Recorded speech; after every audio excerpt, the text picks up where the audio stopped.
All right, today we're diving into something, well, something pretty radical.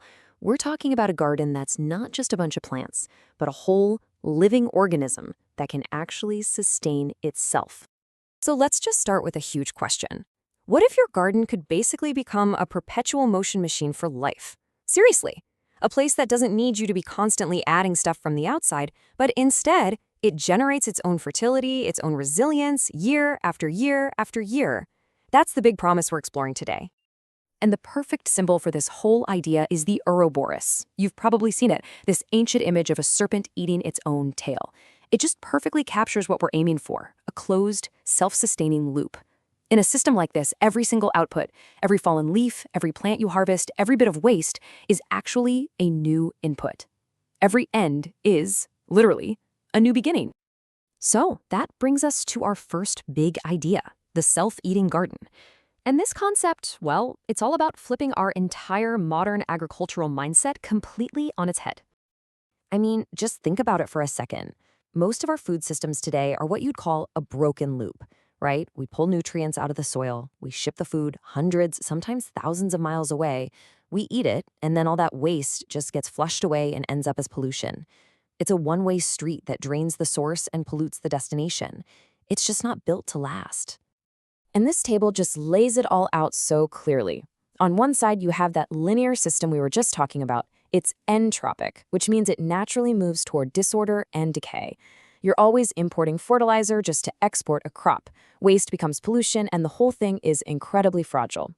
But on the other side, you have the Ouroboros system. It's syntropic. It builds order. It's all about cycling nutrients over and over, turning waste back into a resource. The results? A system that's resilient, and where the goal isn't just extraction, it's regeneration. And this quote just brilliantly nails the philosophical shift here. There is no such thing as waste in nature, right? So there's no waste in an Ouroboros garden either. Things like compost, your kitchen scraps, the branches you prune, these aren't things you need to get rid of. They are the fuel for the next cycle of life. They're just resources waiting to be put back to work. Okay, so this leads us to a really critical shift in perception. It's about learning to see everything in the garden not as separate objects, but as living, breathing parts, each with a very specific job to do. And here is the absolute key to it all. We have to stop focusing so much on what something is. You know, that's a tomato plant, that's an oak tree. And instead, we start asking, what does it do? What is its function? What job does it have in this larger community? Honestly, that one simple question changes absolutely everything.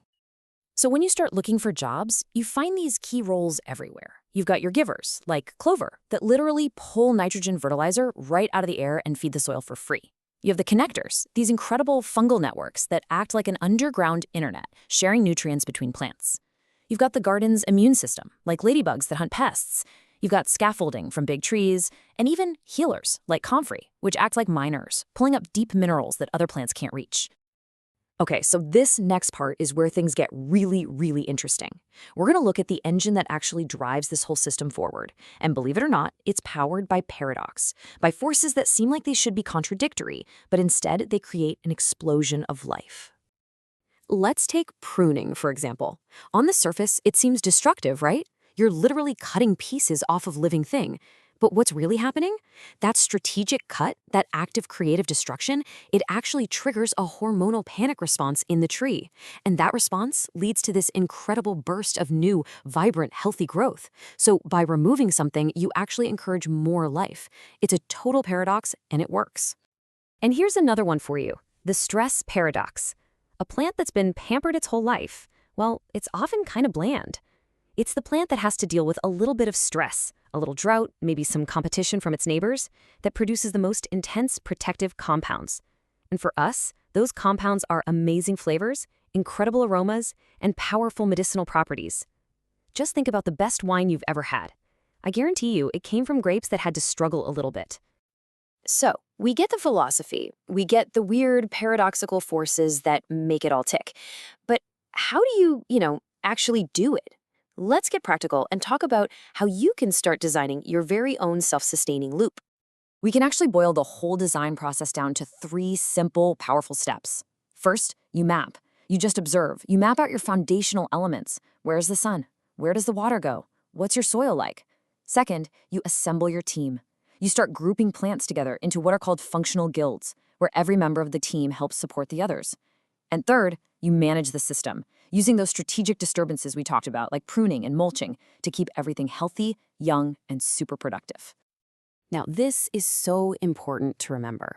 This is not a rigid recipe. It's not a paint-by-numbers kit. It's a framework for thinking. It's a whole new way of seeing the world. And the principles are fractal, which means you can apply this same thinking to a single pot on your apartment balcony just as effectively as someone can on a huge multi-acre farm. The scale doesn't matter, the mindset does.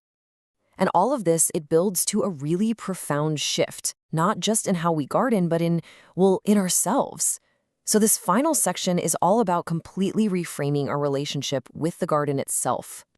This incredible quote from Masanobu Fukuoka, who was one of the great pioneers of natural farming, he says it all. The real work isn't just about what you're growing out there in the dirt. It's about what that process cultivates inside of you. The garden becomes a mirror. What this means is that your whole identity as a gardener completely changes. You are no longer the master, imposing your will on this passive piece of land. You become a participant, a co-creator. You're not some external manager barking orders. You're an integrated, thinking, feeling part of the ecosystem itself. And this all culminates in this amazing concept they call the radiant chomp. This is it. This is the moment the loop is truly and viscerally closed. It's that moment when you take a bite of the tomato that was grown in the soil that you fed with your own compost from your own kitchen. In that one instant, the soil, the plant, and your own body, they all become one continuous flowing being. So, we'll end with this question for you to think about. We know our gardens are ecosystems. That's a given. The real question this whole framework asks us to consider is, what is our place in it? Are we going to keep standing on the outside trying to control it? Or are we finally ready to step inside and become part of the loop ourselves?